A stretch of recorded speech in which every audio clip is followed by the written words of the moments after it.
ships in the making, bound for a distant shore, world for the taking, men gone forevermore, boarding and setting sail. Sexto Continente, dirigido por el obispo de Orihuela, Alicante, Monseñor José Ignacio Munilla.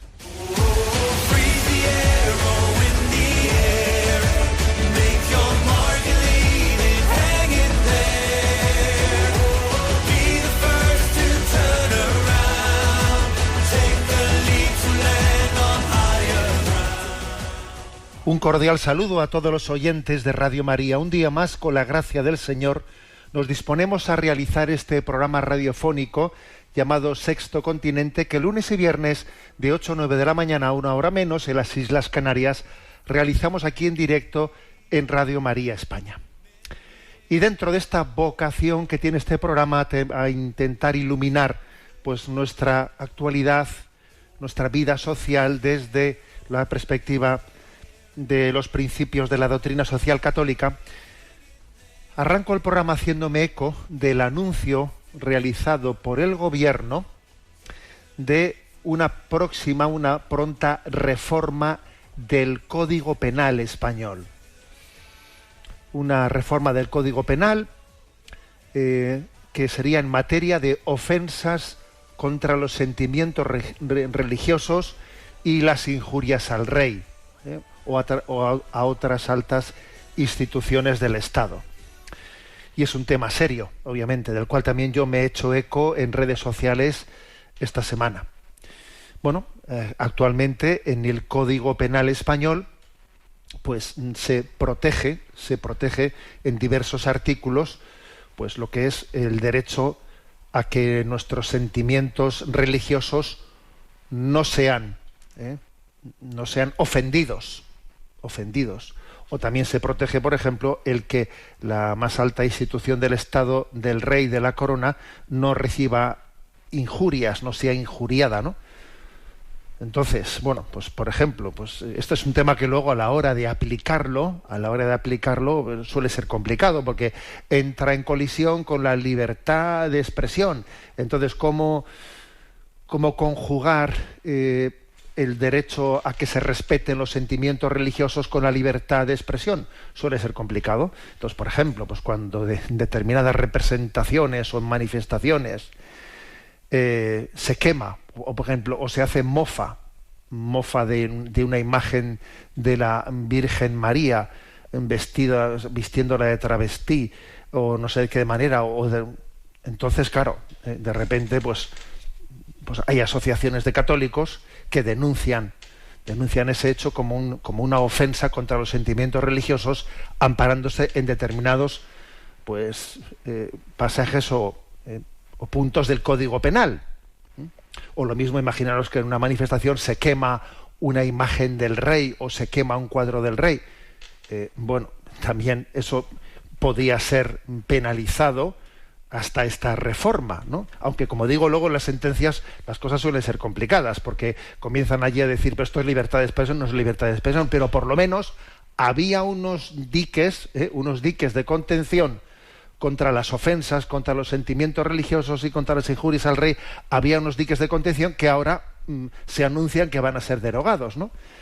Y en concreto se anuncia la derogación del artículo 525, que dice, ¿no?: incurrirán en pena de multa de 8 a 12 meses los que, para ofender los sentimientos de los miembros de una confesión religiosa, hagan públicamente, de palabra, por escrito, mediante cualquier tipo de documento, escarnio de sus dogmas, creencias, ritos o ceremonias, o vejen también públicamente a quienes los profesan o practican. Cuidado, que este mismo punto, este mismo artículo, 525, en el punto segundo dice: en las mismas penas incurrirán los que hagan públicamente escarnio, de palabra o por escrito, de quienes no profesan religión o creencia alguna. Es decir, que esto no se trata de ningún privilegio, sino que también está penado no solo que se haga ofensa o escarnio o vejación de los creyentes, sino también está igualmente penado que se haga vejación de los ateos o de los que no profesan religión alguna. O sea que en absoluto se trataba de ningún privilegio de ningún tipo, de ningún tipo. Bien, pues este artículo ahora pues se anuncia que va a ser derogado, lo mismo el artículo 493, en el que dice: el que calumniare o injuriare al rey o a la reina o cualquiera de sus ascendientes o descendientes, a la reina consorte, a la consorte de la reina, al regente, tal, será castigado con la pena de prisión de 6 meses a 2 años si la calumnia o injuria fueran graves, y con multa si no fuesen graves. Bueno, digamos, se anuncia, por lo tanto, por parte de la coalición de gobierno actualmente en España, la derogación de estos puntos del Código Penal, que, como digo, tienen como objetivo pues preservar el derecho a que nuestros sentimientos religiosos no sean ofendidos, o también a preservar a las más altas instituciones del Estado, como el rey. Bueno, y yo el comentario que he hecho en redes es el siguiente, ¿no? Que es increíble que esto acontezca al mismo tiempo que el presidente de gobierno pues anuncie iniciativas para silenciar a quienes les ofendan o les injurien a ellos. O sea, el señor presidente de gobierno ha comparecido en el Parlamento diciendo que es insoportable la cantidad de bulos, de injurias que se están pues vertiendo contra el gobierno, contra tal, y entonces eso es insoportable, y entonces hay que poner coto de alguna manera a esos medios de comunicación que están expandiendo todo ese fango contra el gobierno, y entonces hay que poner en marcha. Todavía no ha concretado de qué manera va a hacer eso, cómo va a hacer una censura, de qué tipo de censura va a ser eso, ¿no? Para silenciar a quienes les ofendan o les injurien, ¿no? A quienes nos gobiernan. Entonces, claro, pues yo el mensaje que compartí en redes sociales pues fue este, ¿no? Vamos, acompañé la imagen del anuncio de la reforma del Código Penal, y entonces dije, en resumen, que facilitan el camino a quienes ofendan los sentimientos religiosos o injurien a la monarquía, mientras que anuncian iniciativas para silenciar a quienes les ofendan o les injurien a ellos. No tengo más preguntas, señoría, Bueno, esto dicho un poco con ironía. Es que es curioso, porque yo creo que hay un pasaje evangélico que me parece que si se aplicase, el mundo sería distinto. Trata a los demás como te gustaría que te tratasen a ti. A ver, ya solo con eso el mundo cambiaría radicalmente. Hay una doble vara de medir, en la que mi ego, ¿no? En la que mi ego se constituye, pues se pone encima, ¿no? del monte y mira a todo el mundo, ¿no? Hacia abajo. Una incapacidad de tener una sensibilidad de ponerte en la situación del otro. A ver, trata a los demás como te gustaría que te traten a ti, pero ¿cómo es posible? Que al mismo tiempo que se deroga, ¿no? el Código Penal, ni más ni menos, porque esto es derogar el Código Penal, que en el fondo estamos hablando de nos hemos dado pues una legislación que en el fondo está protegiendo derechos que son de todos, que, como digo, no solo es de los creyentes, también es de los ateos, que es que en este mismo punto del Código Penal también están protegidos los ateos. Pero claro, a ninguno de nosotros se nos va a ocurrir que, pues, ir quemando imágenes de ateos, ¿no? Pero sí hay gente que quema imágenes de la Virgen, o se mofa de ellas.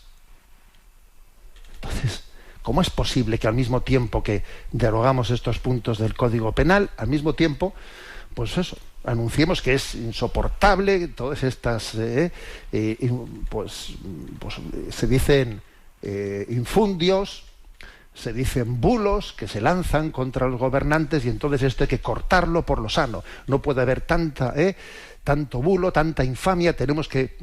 Pondremos en marcha, ¿no?, toda una serie de medidas para cortar contra estas estas críticas, ¿no?, infundadas contra el gobierno.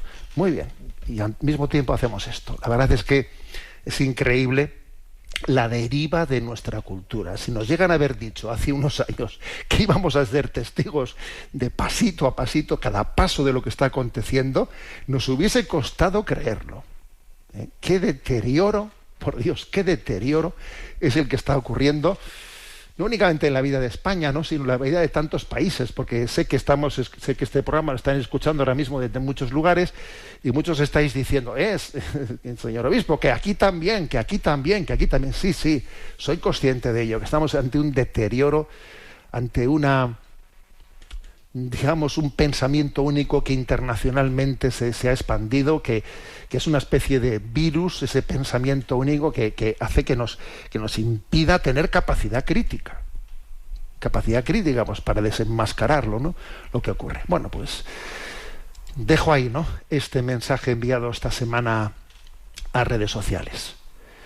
Sexto Continente es un programa que tiene interacción con los que sois usuarios de redes sociales en Instagram y en Twitter a través de la cuenta @obispomunilla. Para los que sois usuarios de Facebook a través del muro que lleva mi nombre personal de José Ignacio Munilla. Recuerdo que los programas anteriores están a vuestra disposición tanto en el podcast de Radio María como en las plataformas de Spotify, de iVoox, y también en el canal de YouTube En Ti Confío. También es accesible Sexto Continente desde la página web multimedia www.enticonfio.org. Bueno, vamos adelante en nuestro programa y voy a compartir parto de lo siguiente, de noticias de actualidad, pero haciéndoles también una lectura, ¿no?, una lectura de fondo. Y voy a hablar de dos personajes muy claves e influyentes en este momento, ¿no?, pues en la política internacional. Uno es Elon Musk, y otro es Donald Trump. Voy a hablar de dos de estos personajes para que seamos conscientes de la ambivalencia tan fuerte que existe hoy en día en la reacción frente a este pensamiento único dominante que quiere imponerse, ¿no? Que a veces uno dice, bueno, bendita reacción, ¿no? Sí, claro, bendita reacción, pero es que el problema está en cómo reaccionar, pero de una manera íntegra, con integridad, con coherencia, ¿no?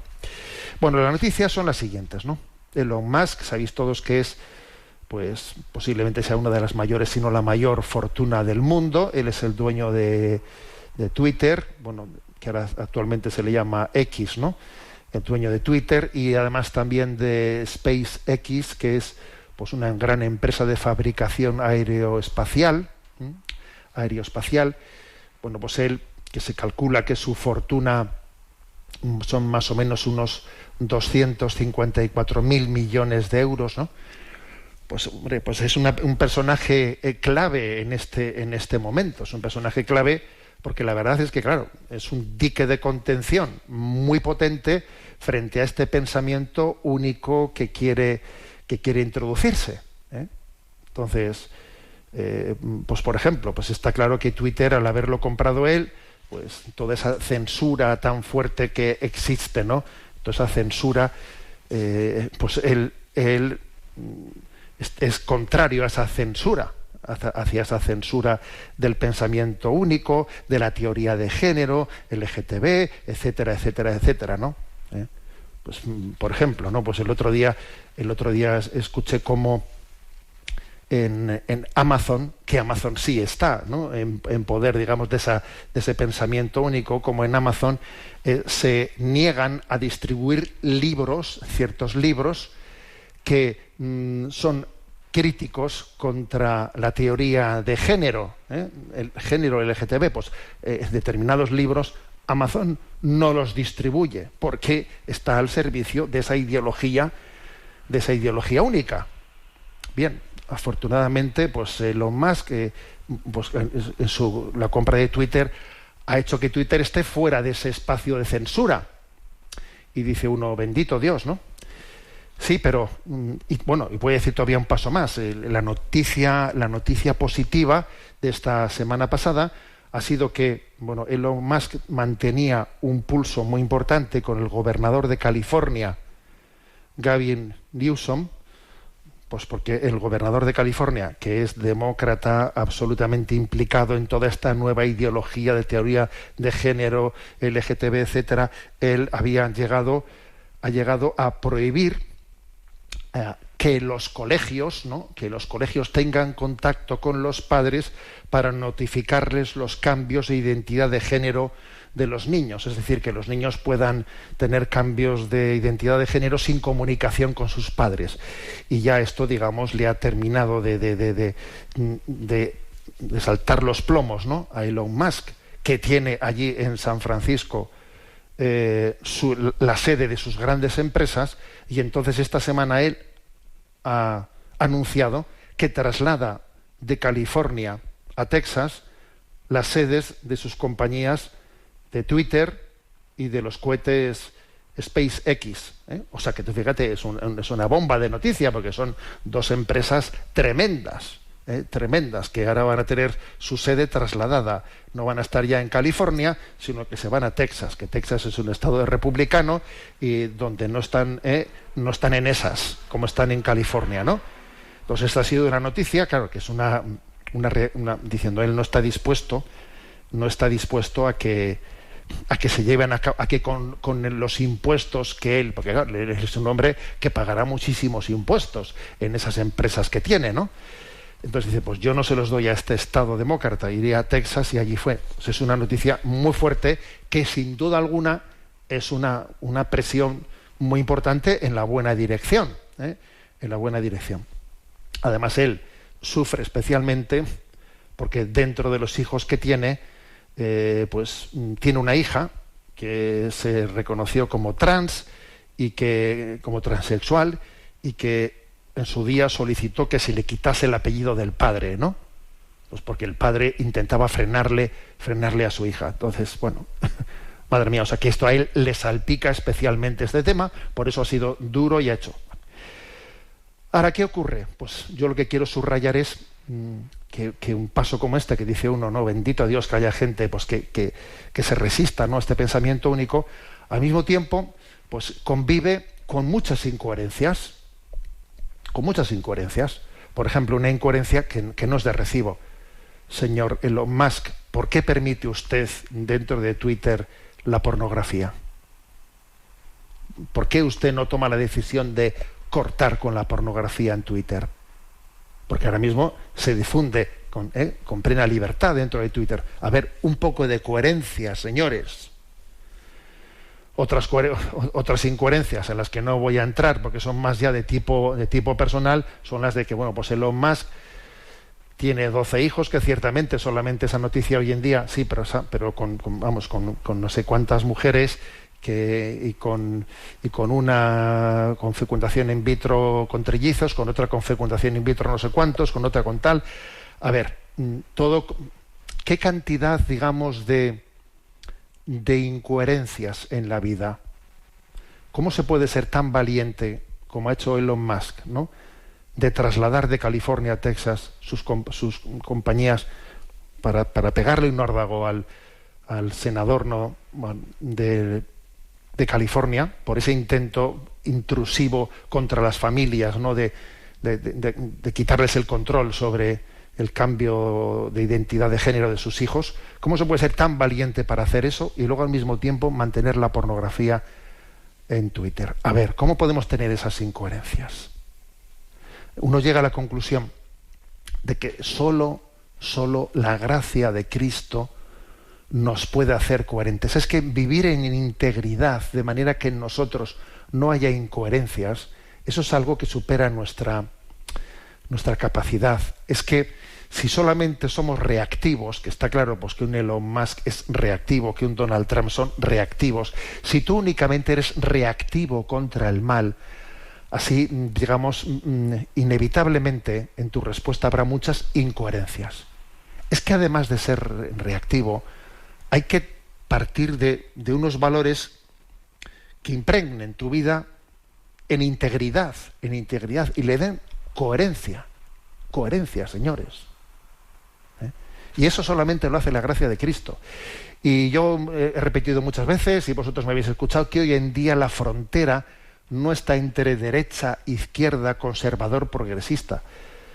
La frontera está en haber acogido a Jesucristo, en haber acogido su revelación y dejar que su revelación ilumine nuestra sensibilidad, nuestros valores, nuestro pensamiento. O sea, esa es la frontera. Lo de ser de derechas y de izquierdas, al final, no es lo definitivo. Bueno, este es un caso bien concreto, ¿no?, que ha acontecido. Con Donald Trump ha ocurrido pues algo por el estilo también esta semana, ¿no? Claro, toda la opinión pública está centrada en el atentado que ha sufrido y ciertamente, ¿no?, pues ha sido impresionante observar cómo, vamos, es que parece que haya habido como una intervención, ¿no?, intervención divina para salvarse de, pues por pulgadas, se dice, ¿no?, por milímetros, por hacer ese último movimiento de su cabeza que es el que le ha salvado de una muerte más que cantada, más que segura, ¿no? Y claro, muchas personas hacen una lectura, especialmente en el mundo republicano, pues como si eso es un enviado de Dios, ¿no? Un enviado de Dios, que es Dios el que le ha salvado. A ver, un momento, vamos a parar un poco, porque es que, por ejemplo, esa noticia está silenciando algo, y sé que a algunos os voy a dar un disgusto con esto que os voy a contar, pero está silenciando algo que ha ocurrido la semana pasada, pues en Estados Unidos, en el Partido Republicano, que es muy grave, ¿no? Al mismo tiempo que acontecía esto, ha habido una fuerte controversia dentro de las filas del Partido Republicano, de manera que se ha impuesto, o sea, ha sido derrotada, digamos, la posición provida dentro del Partido Republicano. Se ha vaciado la plataforma de la posición provida, que ha estado muy presente en el Partido Republicano en los últimos 50 años, y también se ha eliminado la declaración de la plataforma en apoyo al matrimonio tradicional, al matrimonio natural, del matrimonio como la unión del hombre y la mujer. O sea, la posición provida 100% del Partido Republicano y favorable al matrimonio natural, tradicional, pues en el debate interno que está habiendo ahora, ¿no?, dentro del Partido Republicano, pues por desgracia ha perdido la batalla, ¿no? Y ya, digamos, no se afirma el derecho fundamental a la vida de todos los seres humanos inocentes, sino que más bien se opone el Partido Republicano a los abortos tardíos, como hizo Trump, ¿no?, en su debate con Biden, que allí le espetó a Biden que estaba permitiendo abortos a los 9 meses, ¿no? Ya, de acuerdo, pero es que, mire usted, o sea, esos son casos que, aunque tú elimines los abortos de 9 meses, estadísticamente esos son muy pocos, donde se juega la inmensa mayoría de los abortos son en otros estadios, ¿no? Entonces, ¿qué ocurre? Pues que el Partido Republicano se ha circunscrito a criticar los abortos en periodos tan tardíos, mientras que deja en manos de los estados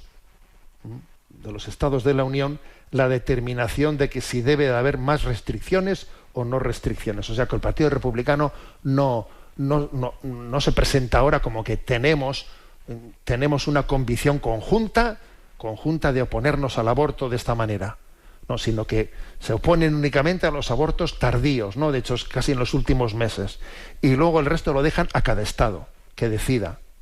Y además apoyan explícitamente la fecundación in vitro, que todos sabemos cómo implica destrucciones de embriones. Es decir, pues que el Partido Republicano está cambiando y está teniendo como una posición blanda en contra únicamente de un aborto muy agresivo, pero ha dejado de ser claramente antiabortista. Y de hecho, el senador republicano que Trump ha elegido para aspirar a ser su vicepresidente, que además es un católico, J.D. Vance, pues apoya el acceso a la píldora abortiva mifepristona, que es responsable de la mitad de los abortos de Estados Unidos. Y el propio Trump no solo está a favor de mantener legal el aborto en casos de violación, incesto, peligros de la madre, sino que se niega a decir mucho más. Aparte de que el asunto que lo traten cada estado que decida.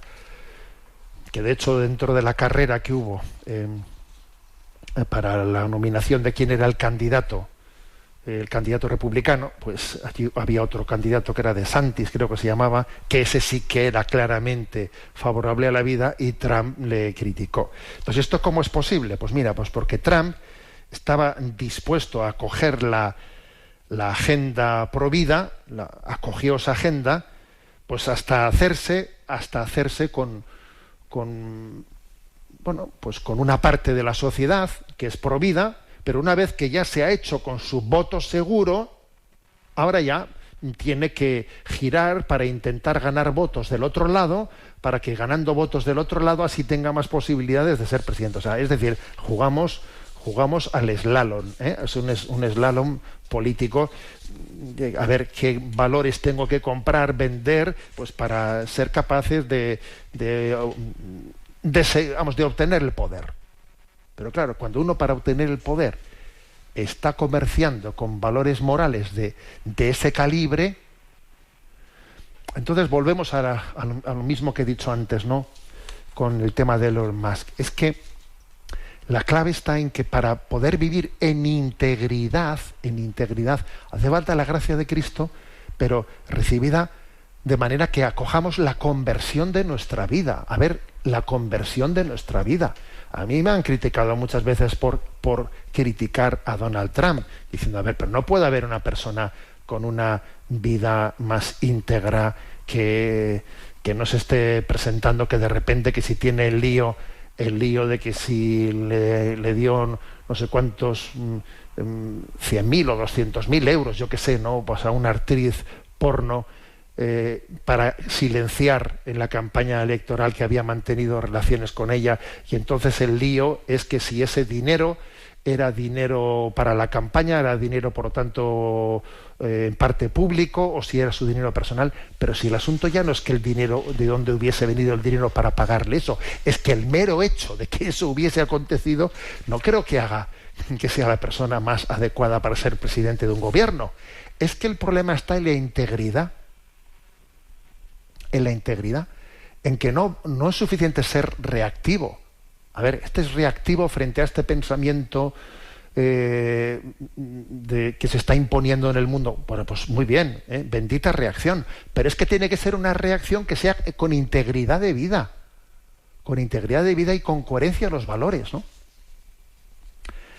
Por eso creo que los católicos no tenemos que casarnos con ninguna reacción populista, con ninguna reacción. Los católicos tenemos que mantener nuestro espíritu crítico sabiendo que, por desgracia, ¿no?, por los valores del Evangelio y la doctrina social católica, pues no se cumplen en ninguna siglas políticas. Incluso no los cumplimos ni yo que os hablo, ¿eh? O sea, que es que, por desgracia, no debemos de idolatrizar a nadie de carne y hueso, y mucho menos a unas siglas políticas. No debemos de idolatrizar a nadie. Tenemos que mantener esa independencia que tenía, ¿no?, la predicación de Jesús, de decir convertíos y crecer el Evangelio. Porque aquí el problema que tenemos es que no partimos de una integridad de vida, y eso es lo que nos pasa. Entonces todo son contradicciones. Pues tú fíjate, Elon Musk, pues si esta semana ha hecho algo importante, algo valiente, ¿no?, de cambiar sus empresas, ni más ni menos, de California a Texas, porque yo no le permito al Estado de California que impida que los padres, ¿no?, conozcan que niños en el colegio están decidiendo cambiar de sexo. Entonces, con los niños vamos hablando en el colegio de qué sexo quieren tener, pero de esto los padres no tienen que recibir información. Joe, es tremendo, ¿eh? Es tremendo. Y Elon Musk coge y dice, hasta aquí he llegado, cojo y cambio mi empresa de aquí a Texas. Vale, bien, pero un poquito de coherencia, ¿no?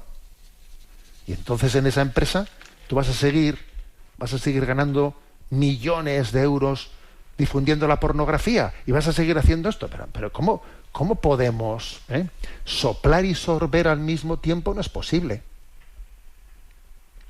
Y con lo de Donald Trump, exactamente lo mismo. Entonces, a ver, ¿qué es lo que tenemos que decir? Señor, dame la gracia de tener conciencia de que necesito yo convertirme, yo.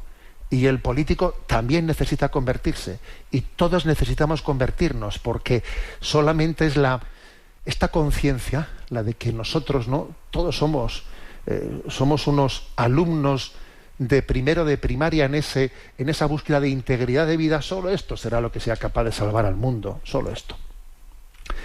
Bien, vamos a tener un momento de descanso, de oración. Como estamos en verano, he pensado, vamos a ir recuperando los himnos de las jornadas mundiales de la juventud, que esos suenan a verano, esos encuentros que hemos tenido. Muchos de esos himnos de las jornadas mundiales, la verdad es que han quedado grabados en nuestros corazones. En concreto, la Jornada Mundial de Cracovia del 2016 habla de bienaventurados. Es un canto que pone en valor el corazón del Evangelio, las bienaventuranzas.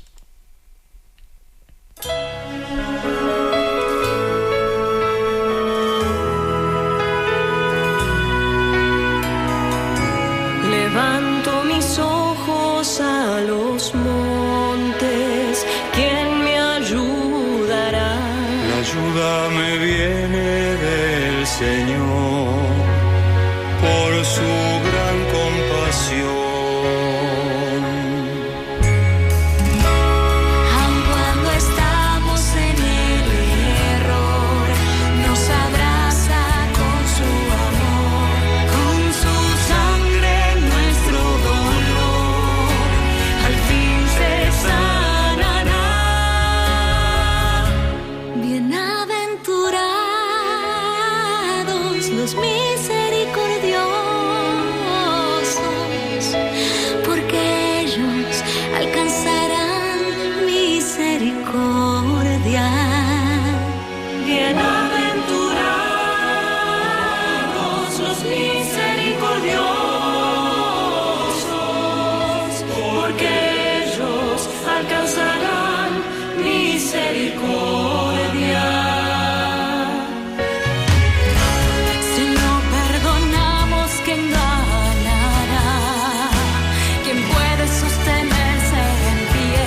Si Él nos perdona, nosotros también.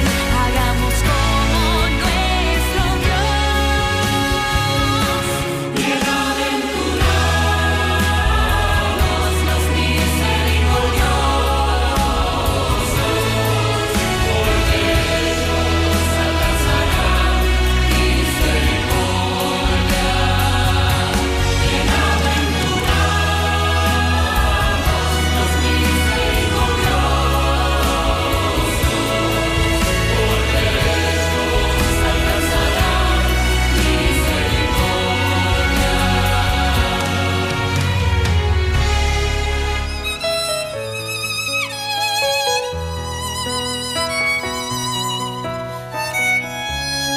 En la cruz Él nos redimió, de la tumba resucitó. Jesucristo es el Señor, al mundo hay que anunciar.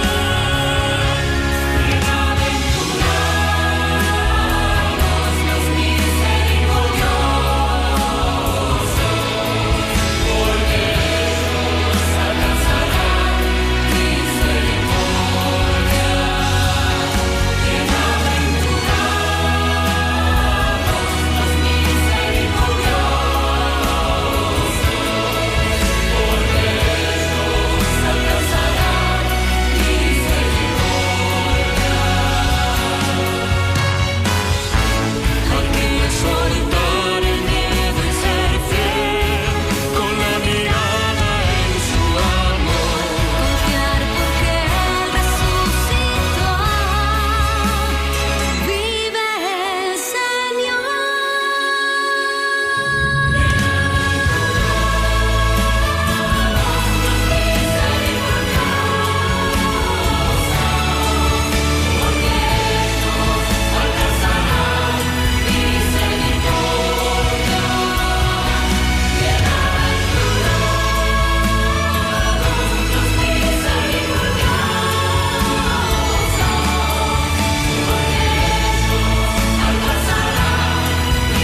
Bienaventurados los misericordiosos, porque ellos alcanzarán misericordia. Continuamos este programa de Sexto Continente y voy a compartiros, pues, voy a rescatar, ¿no?, un artículo interesante que se publicó ya hace algún tiempo en la revista italiana Il Timone. Por cierto, que quien no conozca esta revista, es una revista a la que merece la pena seguirle la pista, ¿eh? Il Timone se publica en italiano, pero la verdad es que tiene artículos de interés. Bueno, pues hace un tiempo se publicó un artículo que creo que es una especie de crítica a ciertas manipulaciones desde el arte moderno, que yo quizás esta crítica la titularía de la siguiente manera, ¿no? El rey va desnudo. Sabéis que esto del rey va desnudo, esto viene de un cuento de hadas de un danés, Christian Andersen, que publicó un cuento con el nombre de El nuevo traje del emperador. El nuevo traje del emperador, y la historia era pues que unos listillos, ¿no?, que estaban alrededor del emperador y que veían pues cómo era un vanidoso, le gustaba siempre lucir las mejores vestimentas, etcétera. Pues entonces le dicen: mire usted, es que hemos descubierto una tela que es la tela más preciosa jamás conocida, que viene de no sé qué parte del Oriente. Entonces, que es una tela que únicamente es capaz de verla el que tiene pues una mente inteligente, ¿no? Inteligente. Los torpes, los ignorantes, los incultos no son capaces de verla, pero sin embargo las mentes sensibles, las mentes educadas son capaces de verla. Entonces, claro, le ponen ahí delante suyo como si le estuviesen sacando una tela y dice: ve usted qué maravilla, ¿no? Y usted, con su gran inteligencia, usted es capaz de verla. Claro, y él se queda avergonzado porque no está viendo nada, no ve nada, y dice: sí, qué maravilla, qué maravilla. Entonces, pues le hacen un traje con esa tela. O sea, es decir, que no le hacen un traje, pero bueno, a él le dicen que le hacen un traje con esa tela, y a todo el mundo anuncian que el rey va a vestir una tela que es nueva, que es venida de no sé qué parte del mundo, que únicamente es capaz de verla las personas sensibles, las personas inteligentes, los que están educados, los que tienen... y que todos los que sean incultos y rudos no serán capaces de verla, ¿no? Entonces llega el día del desfile y sale el rey con esa supuesta tela puesta, que claro, que pues tú verás, ¿no?, cómo iba, ¿eh? Y todo el mundo, como a todo el mundo se había creído esa historia de que esta es una tela que únicamente la van a ver las mentes sensibles, etcétera, y que los brutos y endurecidos no van a ser capaces de verla, pues todo el mundo siguiendo, bajo ese complejo, siguiendo, pues qué impresionante, qué traje trae el rey, y todo el mundo haciendo loas hasta que de repente un niño cogió y dijo: a ver, pero el rey va desnudo. Y entonces ahí todo el mundo, ante esa frase dicha por un niño, pues todo el mundo se empieza a mirar diciendo: pues es que a ver, si es que va desnudo, ¿no? Va desnudo. Bueno, ese es, digamos, el título del cuento, ¿no?, de Christian Andersen, El nuevo traje del emperador, el rey va desnudo. Pero es que en el fondo, lo que este artículo de Il Timone dice es que se está manipulando, ¿no?, a las personas a través del arte moderno con una operación de este estilo, ¿eh?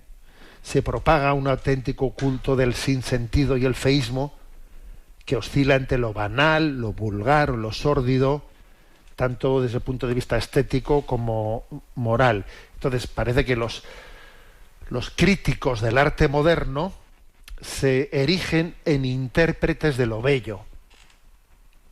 La crítica juzga muchas obras como obras maestras, aumentando en el público la sensación de no tener los instrumentos culturales para comprender tales obras. Entonces, claro, es que para comprender esto hay que ser un entendido, ¿no? Te ponen dos hierros torcidos. Dices, pero cuidado, es que para comprender esto hay que ser un entendido. Como digas que esto es una chapuza, eres un inculto. Entonces, pero bueno, esto es correcto. En realidad no deberíamos todos llegar a comprender el significado de lo que vemos. Pues que tiene que venir un experto a decirnos algo. ¿Acaso el sentido de la belleza no es innato? No es innato. De modo que cada uno pueda expresar un juicio estético incluso sin ser historiador o crítico del arte. Pero es que nos la tragamos, nos la tragamos. Entonces, a nivel psicológico, esto se convierte en una dictadura cultural activa. Porque esto pone en marcha una serie de mecanismos que inducen a no expresar un juicio o adquirir una percepción incorrecta del valor de las cosas. A ver, ¿qué hay que decir para que yo no parezca un ignorante? Y esta actitud indulgente o acrítica pues llega a generar un complejo de inadecuación cultural. Tienes un complejo, ¿no? A través de la persuasión de que el arte moderno y contemporáneo es algo demasiado alto, demasiado complejo para que pueda estar al alcance de cualquiera. Y así, en vez de expresar un juicio que posiblemente podía ser negativo, se acaba por creer que soy incapaz de entenderlo. Cuando no, cojo y digo qué bonito, qué impresionante, ¿no? A ver, quiero recordar que los episodios que se han vivido, que están grabados y los podéis encontrar por ahí, de cómo ha habido algunas iniciativas, cuando ha habido algunas exposiciones así de arte surrealista, por ejemplo el Guggenheim de Bilbao, etcétera, donde algunas cuadrillas así de jóvenes pues han hecho en un garaje, ¿no? En un garaje han ensuciado con pintura, con pintura, una sábana, le han puesto un marco como si fuese un cuadro ampliamente trabajado, cachondeándose, le han echado pintura al azar, le han puesto un marco y así se han introducido en el Guggenheim y han colocado, así, vistiéndose con buzos como de trabajadores, se han colado y han puesto el cuadro pues en un rincón allí del Guggenheim y el cuadro ha pasado días y días siendo visto pues por todos los visitantes y diciendo, pues mira qué cuadro, pues posiblemente esto signifique, pues mira, esto igual significa, quien ha hecho esto posiblemente tiene unos sentimientos, a ver, que te están tomando el pelo y ese cuadro lo han colocado cuatro, ¿sabes?, que han entrado por la puerta para dejar patente que el rey va desnudo. Bueno, pues esta es un poco lo que plantea aquí el Timone, ¿no? Que quien se resiste, ¿no?, a este influjo tan grande, suele sufrir por parte de la comunidad adoctrinada una especie de aislamiento social. Entonces tú estás acomplejado y entonces te apoyas en el miedo inconsciente de las personas de quedarse solas, porque tenemos un miedo a quedarnos solos, ¿no? La comunidad, si tú pasas por el aro, te ofrece una integración, pero claro, tienes que estar pagando el tributo de que tú estás renunciando a pensar por ti mismo, ¿no? Las motivaciones de esta manipulación son sustancialmente dos, se dice en este artículo del Timone. La primera, influir en el mercado del arte. Porque, claro, exaltando a falsos artistas, no solo se evita la costosa búsqueda de artistas de verdad, sino que se crean un fenómeno controlable por parte de quien dicta el gusto de los demás. No me esfuerzo en buscar verdaderos artistas, sino que yo aquí me he fabricado 2 o 3 y ya tengo el chiringuito cerrado con esto, ¿sabes? Y la segunda motivación es la decepción perceptiva de lo que es bello. O sea, se dirige el gusto estético de las masas, y de hecho, a la larga, influye sobre la percepción misma de la realidad, convirtiéndose en persuasión. O sea, que te está limitando la libertad interior de elección, de discernimiento, ¿no? Y quien está capacitado, ¿no?, para imponer su propio concepto de belleza, está capacitado para amaestrar a las masas, amaestrarlas. Y así es posible transmitir contenidos decadentes que progresivamente difuminan el sentido de lo bello. No es casualidad, ¿no?, aquella famosa expresión de Dostoyevsky, ¿no?, que decía: la belleza salvará al mundo. La belleza salvará al mundo, ¿no? Entonces, claro, en vez de educar a las personas en la belleza, se crean individuos que renuncian a aspirar a las cosas grandes. Se les priva de la capacidad de discernir en la realidad lo que tiene valor. Se les priva. Yo he contado más de una vez una anécdota que, bueno, permitidme que me repita, ¿no? Pero es que me di cuenta de la potencia que tiene la belleza, ¿no? Estaba yo en la plaza de San Pedro, y era un verano, y como pegaba el sol, pues me estaba un poco refugiado en las columnatas, ¿no? En las columnatas por coger un poco de sombra, y al lado mío había pues una madre y una hija francesas, y la madre, o sea, la hija tendría, pues yo qué sé, unos 18 o 20 años, y la madre pues era, por lo que estaban hablando entre ellas, que yo les escuchaba perfectamente, por lo que estaban hablando, la madre era pues hija un poco del mayo del 68, completamente no creyente, etcétera, ¿no? Y la madre le decía a la hija: mira, hija, todo esto es un montaje, ¿eh? Esto es un montaje que aquí se han hecho para sacar dinero los curas y tal, y esto, ¿no? Y la hija, fíjate, ¿no? La hija le decía a su madre, miraba la plaza de San Pedro y decía: no sé, mamá, a mí me parece que todo esto es demasiado bonito para ser mentira, demasiado bello para ser mentira todo esto. Joder, yo me quedé impactado con esa reflexión de la hija y me di cuenta de que la belleza tiene una gran potencialidad. O sea, aquella chavala francesa, fíjate tú, que había sido educada en el más absoluto ateísmo, descubre la belleza y dice: detrás de esto tiene que haber algo, tiene que haber alguien. No es posible que una belleza no sea reflejo de nada. Claro, uno se acuerda de Dostoyevsky, lo de la belleza salvará al mundo, ¿no? Entonces, claro, por eso te das cuenta que esa especie de manipulación del culto al sinsentido y del culto al feísmo es intentar arrancar un resorte importantísimo para llegar a la fe, que es el de la admiración, el de conmoverte ante la belleza, entendiendo que no es meramente estética, sino que detrás de la belleza hay un bien y hay una verdad. Entonces, pues, sin educación a la belleza no hay ninguna posibilidad de discernir qué tiene valor y qué no tiene. Pero esta educación no es la comprensión heterodirecta del significado de las obras, ¿no? Si así fuera, se volvería a caer en la idea de que para entender el arte es necesario formarse a través de la élite intelectual, portadora de no sé qué claves. No, o sea, no es eso. Entonces, ¿cómo educamos?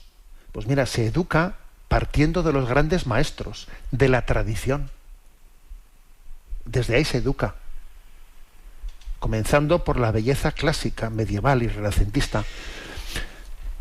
En una ocasión le pregunté, ¿no? Pues a un artista moderno,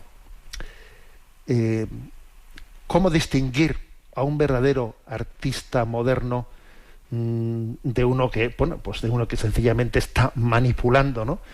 Manipulando, haciendo 4 garabatos y diciendo que lo suyo pues es una intuición que el mundo inculto no es capaz de entender. ¿Cómo distinguir, ¿no?, a un artista moderno verdadero de uno falso? ¿Y sabéis qué respuesta me dio? Me dijo: mira, para empezar, una diferencia clave está en que el artista moderno, verdaderamente artista, él tiene que tener la capacidad también de pintar o de esculpir un cuadro clásico.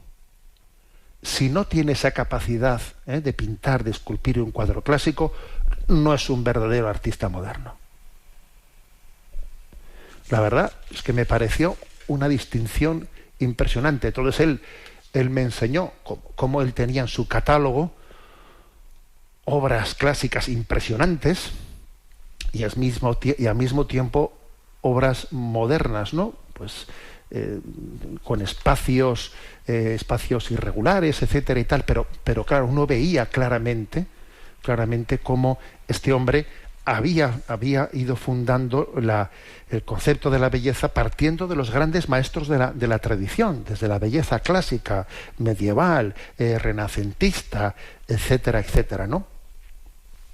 Bueno, en definitiva, que creo que este es un tema importante, porque lo de que el rey va desnudo, necesitamos la inocencia de un niño, de un corazón libre, para decir, el rey va desnudo. Y, perdón, estamos siendo testigos de manipulaciones muy graves para intentar de alguna manera dejarnos sin discernimiento cultural, sin discernimiento estético, sin discernimiento sobre el sentido de la vida. Aunque sea muy brevemente, vamos a dar espacio a una pregunta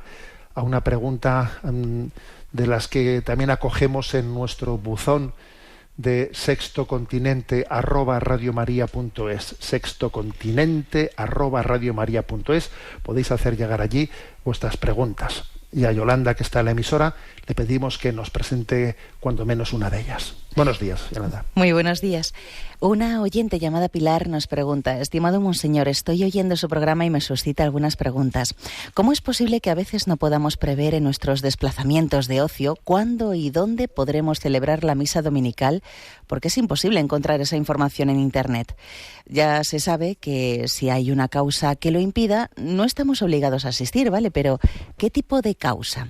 Estas dos preguntas vienen a cuento porque un grupo de amigos que normalmente asistimos a la misa del domingo organizamos un fin de semana de montaña.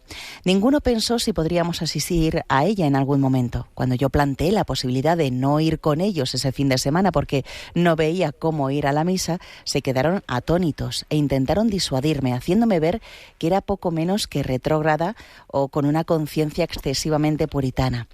Después de indagar en Internet la información y no encontrarla, le pedí a un sacerdote de mi parroquia si podía enterarse de los horarios en los pueblos de la comarca. Encontramos una, en un pueblo a unos 20 minutos en coche del nuestro. Como vamos todos en dos coches, ninguno de los dos conductores me aseguró de querer dejar la piscina para llevarme. Yo no conduzco, por lo que al final dejé el plan. Me apena que ninguno de ellos haya mostrado ningún interés por asistir a misa ese fin de semana, a pesar de haber una oportunidad. Pero tampoco he visto en la predicación de los sacerdotes una firmeza o claridad en la obligación de este precepto. Me gustaría que nos lo aclarara. Muchas gracias. Bueno, pues en primer lugar, yo le felicito por tener esa radicalidad. Si no hay misa, yo no voy. ¿Qué quiere que le diga? O sea, me parece una radicalidad absolutamente coherente. La Eucaristía es el centro de nuestra vida. Vamos a hacer un plan de fin de semana. No hay, en ese plan no se integra la Eucaristía. Pues mira, lo siento, pero yo ahí no. Si no está Jesucristo, yo creo, ¿no? O sea, pienso y quiero que los curas tenemos que decir esto. Tenemos que decirlo, ¿eh? O sea, si no está la Eucaristía presente en este plan, ¿qué pinto yo? Creo que es un testimonio y creo que además los sacerdotes debiéramos de decirlo con contundencia, que sin Jesucristo, sin la Eucaristía, qué verano, qué descanso, ¿eh? También otra llamada de atención a los sacerdotes para que para que prioricemos el que los horarios de misas estén bien publicados, especialmente en Internet. A ver, tenemos que tener esa capacidad de que por Internet, por las páginas web, etcétera, estén bien publicados los horarios de misa. Existe una web, ¿no? Misas.org, pero por desgracia está muy poco actualizada muchas veces porque no se pasan avisos, desde las parroquias no se actualizan las cosas. A ver, no somos conscientes de que ese tiempo de esfuerzo de actualización pues es muy clave, es un tiempo bien empleado. Deberíamos de tener una persona en nuestra parroquia, una persona que tuviese este cometido. Mira, alguien que sea un poquito ducho en encárgate tú de que los horarios de aquí de la parroquia o de las ermitas de la zona estén incluidos en las páginas web de horarios de misas. Venga, encárgate tú de esto. Y que esa persona se encargue de eso. ¿Cuáles son los motivos o las razones por las que podría entenderse que nuestro deber del precepto dominical está dispensado? Hombre, pues la Iglesia no es que los tenga detallados, pero yo creo que ahí también el sentido común es el que prima. Por ejemplo, pues cuando alguien tiene unos niños, ¿no? Pues unos niños que por motivos de salud o lo que sea no se puedan desplazar a la Iglesia y no tenga con quién dejarlos, o lo mismo un anciano, o lo mismo alguien, ¿no? Pues que tiene un trabajo pues que resulta que le impide absolutamente el poder asistir a la misa en ese horario. O sea, pues obviamente no. Yo creo que hay algo que es dirimente para ver cuando el motivo es justificado o es una excusa. Y es el hecho de que me dé un disgusto a mí, que me dé un disgusto el no poder asistir. O sea, si yo tengo una razón que me impide asistir, lo lógico es que a mí eso, lejos de aliviarme, me dé un disgusto, ¿no? Pero que tenga que afrontarlo. Bien, tenemos el tiempo cumplido. La bendición de Dios Todopoderoso, Padre, Hijo y Espíritu Santo, descienda sobre vosotros. Alabado sea Jesucristo.